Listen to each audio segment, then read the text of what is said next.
So good evening everyone. আজি আমি discuss কৰিবলৈ ওলাইছো যে হোৱাট ইজ বেংক। বেংক মানে কি হয়? So আমি জানো যে bank is a like financial institutions who accept the deposit from the public and they provide or advancing or offer the loans to the borrowers. এটো হৈছে আমাৰ বেংকৰ মেইন কাম বা বেংক বুলি কোৱা হয়। অৰ্থাৎ বেংক হৈছে এনেকুৱা এটা ফাইনেন্সিয়েল ইনস্টিটিউশন হয় যিয়ে মানুহৰ পৰা কি কৰে যে ডিপোজিটসমূহ একসেপ্ট কৰে আৰু সেই ডিপোজিটসমূহৰ এটা পৰ্চন তেওঁলোকে কি কৰে আন ব্যক্তিক অৰ্থাৎ বড়োৱাৰক তেওঁলোকে লোন হিচাপে প্ৰভাইড কৰে। নাও যে কোৱেশ্চন আহিব পাৰে যে বেংকে যিমান টকা ডিপোজিট কৰে সেই গোটেইখিনি টকা কি মানুহক লোন হিচাপে আগবঢ়ায় নেকি? So answer is definitely not.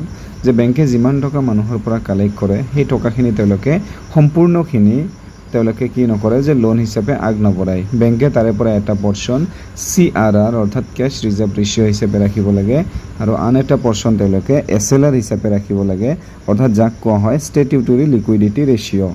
অৰ্থাৎ বেংকে এতিয়া কাক লোন আগবঢ়ায়? বেংকে ডেফিনেটলি কোনোবা ফাৰ্মাৰক লোন দিব, বেংকে ইণ্ডাষ্ট্ৰিয়েলিষ্টক লোন দিব, বেংকে কোনোবা কনজিউমাৰ্ছক দিব, নাইবা ষ্টুডেণ্ট লোন কেতিয়াবা এনেকুৱা ধৰণৰ লোন প্ৰভাইড কৰে।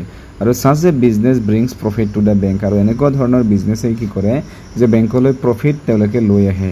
দছ হু বৰো ফ্ৰম দ্য বেংক, যিয়ে নেকি দছ হু বৰো from the bank have to return the principal to the bank along with a rate of interest. যে যিজন ব্যক্তি অৰ্থাৎ বড়োৱাৰ এজনে বেংকৰ পৰা কি কয় লোন লয়, সেই ব্যক্তিজনে যিমান টকা লোন লয় প্ৰিন্সিপাল এমাউণ্টখিনি, অৰ্থাৎ ছাপ'জ এজন ব্যক্তিয়ে 5 লাখ ৰুপিজ লোন লৈছে, তেনেহ'লে সেই 5 লাখটো হৈছে principal amount.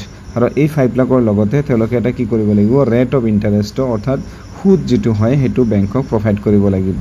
So' this rate of interest collected by the bank is higher than the rate of interest paid by the bank to the savers. আৰু বেংকে যিমান পৰিমাণে লোনৰ ক্ষেত্ৰত যিমান পৰিমাণে তেওঁলোকে ৰেট অফ ইণ্টাৰেষ্ট ল'ব আৰু পাব্লিকক যিমান টকা তেওঁলোকে ৰেট অফ ইণ্টাৰেষ্ট প্ৰভাইড কৰিব, বেংকে যিমান লয় সেইটো বহুত বেছি পৰিমাণে হয়।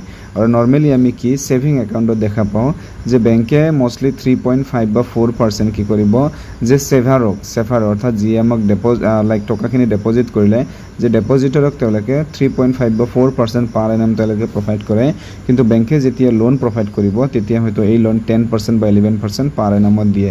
অৰ্থাৎ ইয়াৰ যিটো ডিফাৰেঞ্চ সেই ডিফাৰেঞ্চটোৱে হৈছে আমাৰ কি বেংকৰ প্ৰফিট।